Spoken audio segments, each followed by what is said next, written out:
Bonjour à tous, c'est Erwan de Cloirec pour Imaginaire System. Aujourd'hui, dans Mocha Pro, on va voir comment utiliser l'outil Remove Tool, c'est-à-dire comment enlever un élément de votre vidéo, que ce soit dans le ciel, sur un mur par exemple, sur une personne, ou bien dans le cas présent, sur un bateau qui est en plein mouvement. Donc là, le but ici, sur cette sélection, ça va être d'enlever, par exemple, le logo, le dessin qu'il y a sur ce bateau. Et ce qui est intéressant avec ce bateau-là, et c'est pour ça que j'ai pris, c'est qu'il y a un mouvement complètement aléatoire avec différents changements de perspective, de hauteur et de scaling, en fait, dessus. Donc pour cela, je vais vous montrer en fait comment charger. Donc j'ai le fichier bot logo qui est juste sur mon bureau, voilà tout simplement. Et ce que je vais demander, c'est demander à ouvrir un nouveau fichier. Voilà, je vais choisir ici ma vidéo. Il repère automatiquement le nombre d'images ainsi que la fréquence qui est à 25 en HD. Et c'est du ProRes, donc je n'ai pas de field ici, c'est du progressif. Voilà. Donc là maintenant j'ai ma séquence que je peux jouer directement au sein de Mocha. Et la première chose en fait pour enlever un élément, ça va être de analyser son mouvement et le mouvement sur lequel il est placé. C'est-à-dire que si vous avez un mur, il va falloir analyser le mouvement du mur. Là, je vais devoir analyser le mouvement du bateau qui est ici. Donc pour cela, je vais utiliser bien sûr le tracking planaire, le moteur de Mocha. Et je vais faire extrêmement simple. Je vais juste prendre, vous voyez, l'avant du bateau, comme ceci. Hop, voilà. Et bon, je pense que ça va suffire. Comme ceci, je vais l'appeler bateau. Bien nommer ces calques pour s'y retrouver, parce que ça va être très important en fait, l'ordre des calques pour l'utilisation du Remove Tool. Et puis, je vais lancer l'analyse, et puis on va se retrouver juste à la fin de l'analyse.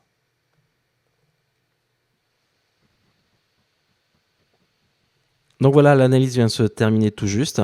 Donc on va pouvoir remonter un petit peu le temps et vous montrer en fait que maintenant la forme que j'ai dessinée suit parfaitement malgré les différentes rotations, perspectives différentes du bateau. Vous voyez que ma forme suit parfaitement bien le mouvement du bateau.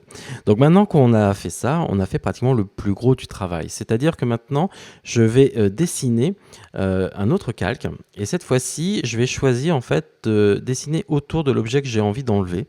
Donc ce qui est important, c'est que ce soit à l'intérieur de la zone que vous avez traquée. Donc je vais pouvoir comme ça dessiner, voilà, quelque chose comme ceci. Hop. Et donc je veux enlever tout ça. Voilà, tout simplement. Un clic droit pour terminer. Voilà, on va mettre ça comme ça. Vous pouvez agrandir ou adoucir les rebords, vous voyez, comme ceci, avec les tangentes, tout simplement. Et puis, grâce à l'utilitaire ici, on peut voir exactement où on en est par rapport au point de track, voilà, tout simplement. Donc là, c'est pas mal. Et au lieu de relancer une analyse, comme j'ai déjà fait, ce que je vais faire, je vais aller dans ma colonne de gauche ici, et je vais pouvoir dire, je voudrais lier mon logo. Donc d'ailleurs, je vais l'appeler logo ou dessin. Voilà. Et je vais le lier sur le track du bateau. Voilà, comme ceci. Et ce qui est important, c'est que votre logo soit au-dessus du bateau, parce que c'est cet élément qu'on va remplir en fait de texture pour remplacer ce qu'il y a en dessous. D'accord? Donc ça va être très important, l'ordre du remove. Et si vous avez un problème, souvent ça peut être juste une question d'ordre. Et bien sûr, une question de lien aussi. Donc là maintenant, si je me déplace à l'intérieur, vous voyez que le track du poisson, du logo, suit parfaitement bien aussi l'élément. D'accord? Donc maintenant, je vais aller dans le Remove Tool qui est ici. Et ce qu'on va avoir besoin, en plus de cette séquence, parce que là, bien sûr, je n'ai pas la matière qui est derrière, il va falloir que je la crée. C'est-à-dire qu'on va créer une image qui va me permettre en fait de nettoyer ici cette partie-là Et ensuite, cette image va être replacée à l'intérieur de ma zone qui est ici, grâce au tracking planaire. Alors pour créer cette clean plate, ce qu'on appelle ce modèle nettoyé, on va créer une seule image. Et pour cela, dans le Remove Tool, à gauche, dans le Input, je vais pouvoir choisir ce qu'on appelle le Clean Plate Clip, ici. Pour l'instant, j'ai rien. J'ai pas préparé en amont. Donc ce que je vais faire, c'est que je vais appuyer sur le bouton Create. Voilà. Donc lui il va me créer une clean plate, vous voyez qu'il appelle Boat Logo. Si je vais dans dans le Finder, on va voir que au niveau, donc j'ai toujours mon fichier ici, mais quand je le charge dans Mocha, il me crée un dossier qui s'appelle Result, à l'intérieur duquel j'ai l'autosave et le projet Mocha, mais il m'a mis aussi le clean plate. Donc le clean plate, qu'est-ce que c'est? C'est juste ici, si on regarde, une image fixe, en fait, de l'image sur laquelle j'étais placé. Donc ici, c'est la première image que je vais pouvoir modifier. Donc là, vous voyez qu'elle est au format TIFF pour garder toute la définition de l'élément et pas avoir de compression. Et ce que je vais faire, c'est juste un clic droit et je vais faire ouvrir avec et je vais choisir un outil de retouche photo. Donc ça pourrait être Affinity Photo par exemple ou bien Adobe Photoshop euh, comme vous voulez en fonction de l'outil que vous avez ou tout autre outil de retouche feront l'affaire. Et à partir de là, je vais pouvoir zoomer dans l'image, me déplacer et me concentrer en fait pour enlever cet élément-là grâce à l'outil clone. Vous voyez, tout simplement comme ceci. Voilà. Donc je vais accélérer un petit peu mon travail ici pour que ce soit pas trop long et pour que vous puissiez voir le résultat à la fin. À tout de suite.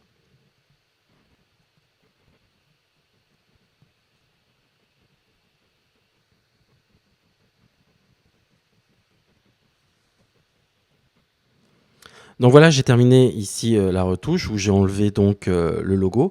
Je vais juste sélectionner ici l'enregistrement. Voilà, j'enregistre la photo. Donc je vérifie bien que la clean plate soit bien, voilà, c'est bien celle-ci que j'ai nettoyée, tout simplement.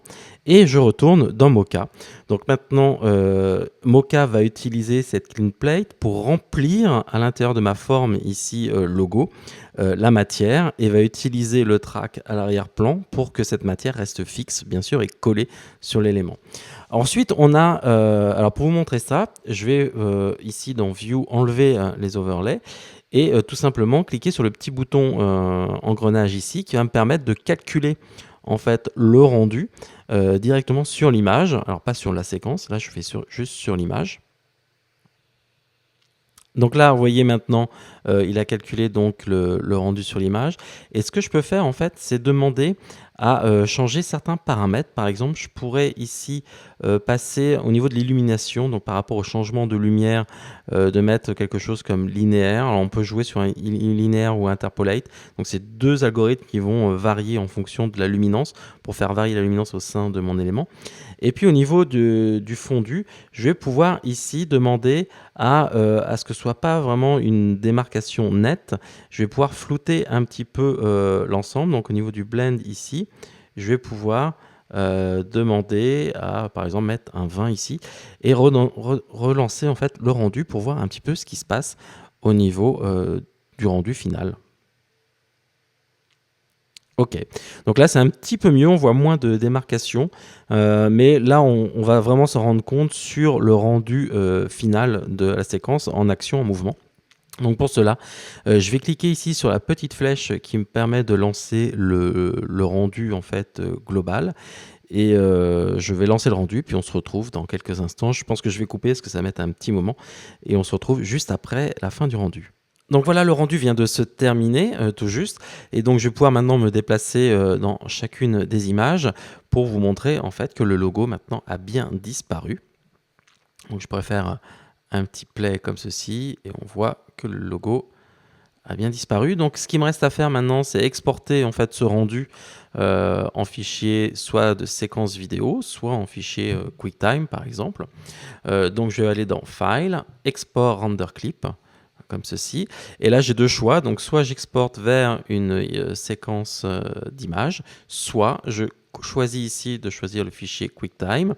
Donc il va le mettre dans mon dossier Result ici. Je fais OK. Là, je choisis le codec, donc j'ai accès à tous les codecs présents sur ma machine. Je vais rester en Apple ProRes 4.2.2 qui était le codec en fait de départ, comme ça je ne trahis pas en fait le codec d'origine. Je fais OK et donc là l'export en fait se fait très rapidement parce que tous mes fichiers de modification ont été rendus en fichier TIFF. Et maintenant, si je regarde au sein de mon dossier, je peux voir dans mon fichier result, j'ai bien en fait le fichier QuickTime, je peux voir la prévisualisation. Et ici, j'ai bien en fait maintenant mon bateau, vous voyez, début jusqu'à la fin, qui a été nettoyé et sans logo. Voilà, tout simplement. Donc j'espère que ce tutoriel vous a convaincu en fait de l'utilité de l'outil Remove et surtout de la simplicité de l'outil. Ce qu'il faut bien faire, c'est avoir un arrière-plan traqué et avoir une autre source au-dessus, une autre sélection qui permet d'enlever l'objet. Donc c'est bien important d'avoir votre objet et en dessous l'arrière-plan en fait sur l'élément que vous allez enlever, que ce soit un ciel, que ce soit un mur ou quoi que ce soit. Donc si vous voulez plus d'informations sur Mocap Pro 5 et voir toutes les possibilités offertes, je vous invite à aller sur le site d'Imagineer System pour visualiser les différents exemples des différents clients et aussi d'aller dans la rubrique vidéo où il y a de nombreuses vidéos en français, en anglais, dans différentes langues qui vous expliquent l'utilisation de Mocap Pro 5. Donc c'est extrêmement pratique d'avoir toutes les techniques et les possibilités offertes par Mocap Pro 5. En tous les cas, je vous souhaite une très bonne fin de journée ou une début de journée et à très bientôt dans une prochaine vidéo sur Mocap Pro 5.